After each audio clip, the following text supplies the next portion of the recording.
Vous écoutez Samedi de lire avec l'auteur invité d'Amélie Boivin-Henfield au FM 103.7. Je suis toujours accompagnée de mon auteur invité de cette semaine, Nadia Landary-King. Nadia, justement, dans des ondes, on en parlait ensemble, Histoire de filles, c'est une idée qui a germé dans ta tête à toi? Oui, c'est une idée qui a germé dans ma tête, en fait, en discutant avec d'autres auteurs. Ça arrive très, très, très souvent, on se croise entre auteurs, là, que ce soit des salons du livre ou des lancements ou les occasions de se croiser. On se donne des nouvelles, hey, qu'est-ce que tu écris, qu'est-ce qui se passe? Puis on se résume en 4 lignes, mon prochain roman, ça va être ta. Puis on en dévoile toujours beaucoup entre nous parce que il n'y a pas de raison de garder le secret.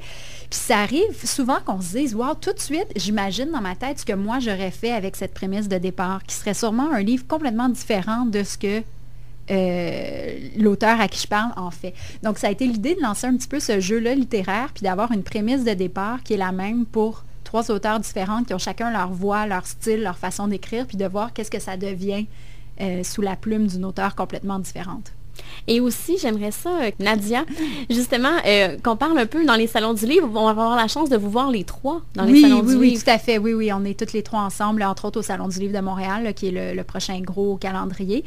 Parfois, au gré des déplacements, c'est pas toujours possible qu'on soit là toutes les 3 ensemble, mais on va être 1, 2 ou 3, dépendant des occasions de rencontrer les gens.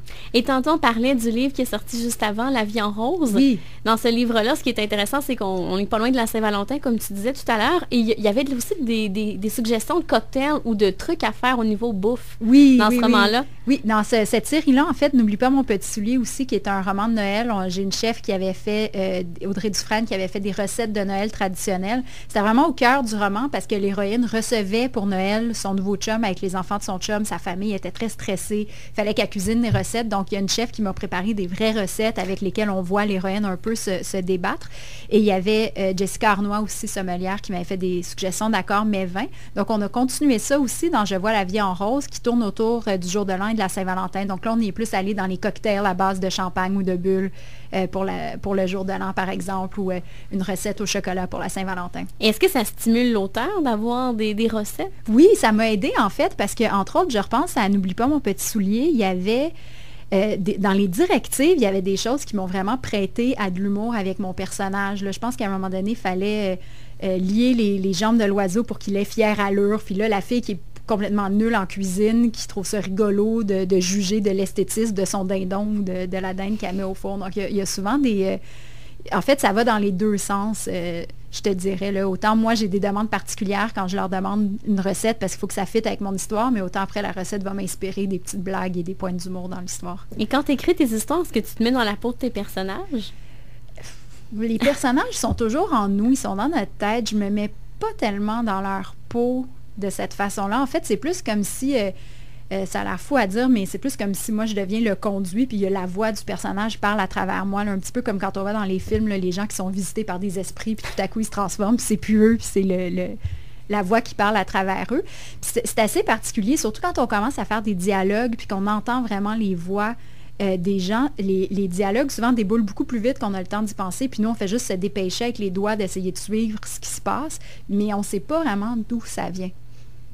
OK. Ouais, il y a l'auteure de Mange Priem, Elizabeth Gilbert, qui a fait une conférence TED là-dessus vraiment fascinante. Puis elle va loin un peu dans l'ésotérisme. Où elle dit c'est comme si un génie ou quelqu'un qui te chuchote quelque chose à l'oreille. Puis c'est un petit peu difficile à expliquer, mais sincèrement, de façon rationnelle, puis c'est peut-être ce qui s'appelle l'inspiration, je ne sais pas, mais je ne pourrais pas t'expliquer rationnellement d'où ça vient dans certains cas. Mais est-ce que tu restes longtemps habité par tes personnages quand tu termines le roman? Ça dépend lesquels. Je te dirais que ma trilogie Éléonore, oui, parce que comme j'ai travaillé plusieurs années dessus, ça a été 1000 pages d'écriture. Encore aujourd'hui, je connais les personnages par cœur dans leur âme, dans leur psychologie. Les rebondissements, par contre, je les ai oubliés parce que ça fait quelques années quand même. Puis l'autre fois, j'en ai refeuilleté un, puis je me suis prise moi-même à lire en n'étant pas sûre de ce qui allait arriver après. Mes romans de chick lit récemment qui ont été plus brefs, ça m'habite donc moins parce que je vis avec les personnages pendant moins longtemps. Et l'inspiration, tu la prends où? Je la prends autour de moi, dans ce que j'observe, dans ce à quoi je rêve, dans même ce que j'aime lire, ce que je vois, c'est quelque chose qui, je te dirais que le prochain roman m'habite toujours beaucoup plus que ceux que j'ai écrits. Une fois qu'on a terminé un roman, on oublie même le détail de ce qu'il y a dedans parce qu'on est complètement obnubilé dans son espace mental par le prochain. Donc là, mettons juste pour venir ici en voiture aujourd'hui, je rêve assez à mon prochain roman.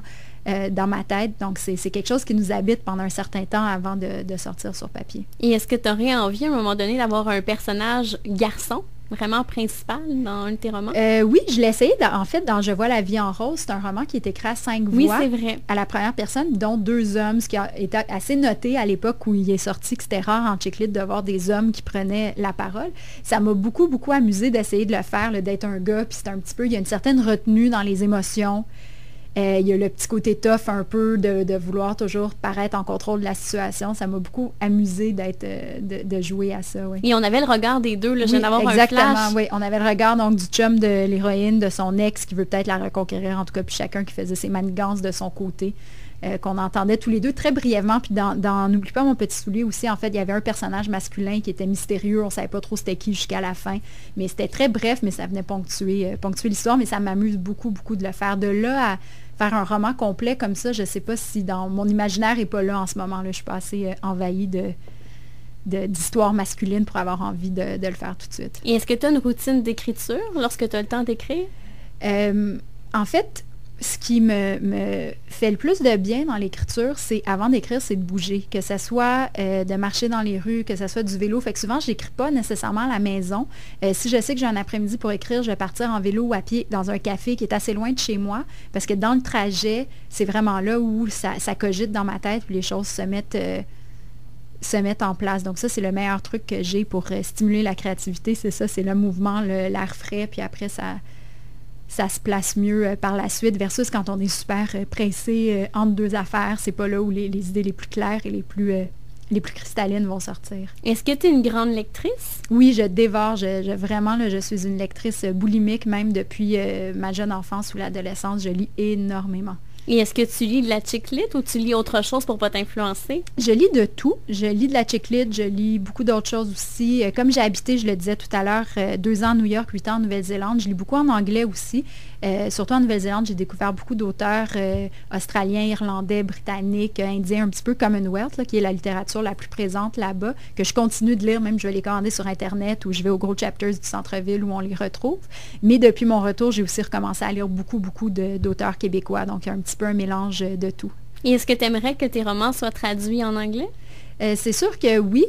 En même temps, j'ai toujours de la difficulté avec la traduction, puis j'aime beaucoup le faire en anglais, justement, pouvoir lire dans la langue originale. Est-ce qu'on perd le sens des fois? Est-ce que c'est propre à l'âme de telle culture? Je ne sais pas. J'ai moi-même traduit un roman il y a quelques années de Catherine McKenzie, une auteure montréalaise qui écrit des romans qui ont beaucoup de succès au Canada anglais, aux États-Unis, qui s'appelait Ivresse en français. Donc, j'ai fait l'exercice de traduire une grosse brique, c'est quelque chose. Comment tu as trouvé ça? C'est vraiment difficile comparé à... Parce que quand on écrit, il y a des fois où, je le disais tantôt, on est pris par une inspiration plus forte que nous, puis ça sort tout seul là, d'une rapidité de fou. Tu as fait 2000 mots, puis tu as à peine respiré. Tandis qu'en traduisant, c'est vraiment un mot à la fois. Ça ira jamais plus vite. Là. C'est comme un chemin de la croix ou un marathon, parce qu'il faut passer les étapes, il faut avaler les kilomètres. Donc, ça prend beaucoup, beaucoup de ténacité pour le faire. Il n'y a pas de shortcut. Est-ce qu'on doit lire le roman avant, puis après, un coup on est imprégné, on traduit, ou on traduit au fur et à mesure? Moi, je l'avais lu avant, puis je l'ai traduit ensuite en ligne, oui. Et est-ce qu'éventuellement, tu aimerais ça, écrire un roman en anglais? Oui, j'aimerais ça, en fait. C'est quelque chose qui me travaille depuis un certain temps. J'aimerais ça parce que je trouve que... il y a un côté en anglais, j'aime beaucoup dans la littérature en anglais, c'est très, très, très narratif. Il y a beaucoup d'histoires, il y a du storytelling, il se passe des choses, il y a des rebondissements, même dans les livres très littéraires. Alors qu'en français, je trouve que souvent, les livres plus littéraires sont plus dans la contemplation ou l'analyse de soi. Puis le style anglais, je l'aime beaucoup avec tout ce mouvement-là, cette action-là. Bien, merci beaucoup, Nadia. On se reparle dans les prochains instants avec ton coup de cœur. Merci.